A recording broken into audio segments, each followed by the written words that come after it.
My name is Teria Mitchell with the People's Power Assembly. So I have a quick thing and I'm just going to read it. So only 23% of the subway stations are accessible. So that's 117 out of 472 subway stops. And we demand elevators now because equity and accessibility is a civil right. And instead of expanding the accessibility, the MTA is rolling it back, and people with disabilities, Black, brown, and poor folks, and the homeless are paying the price. So we are here to say accessibility to public transit is a right.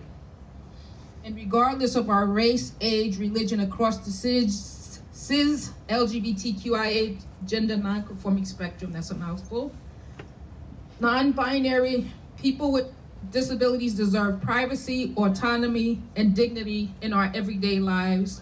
And we don't get that from this inaccessible transit system, and we don't get that with, this accessoride.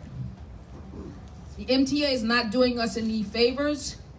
You are lawfully bound to follow the ADA, and you've been able to skirt the issue, but now the payment is coming due.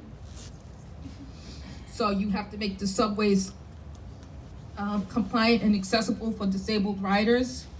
And you can't do this because you pay debt service to banks about every 82 seconds. That's about $7 million a day. You can check that math. And these monies can go to fund ramps, elevators, auditory, sensory, and visual aids for persons with disabilities, failing and faulty infrastructure, such as old signals, tracks, and trains, and taking seats out of the subways is not accessible. Not having 2,700 transit workers inhibits accessibility and safety to riders across the spectrum. So you're going to lay off 2,700 workers and hire 500 more cops. Please conclude your remarks.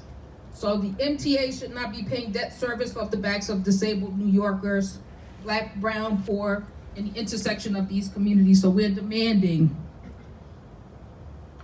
more seats, more accessible seats, and no police on subways, platforms, and buses. We demand 100% accessibility at all stations in the New York City transit system. Please summarize your comments. Expanded accessoride, more bus lines, and increased bus service. We demand an expansion of e-hail, no $15 cap, and it should be available to all accessoride customers. Full access, full service, no cops, and no fares. Our next speaker is Charlene Jean.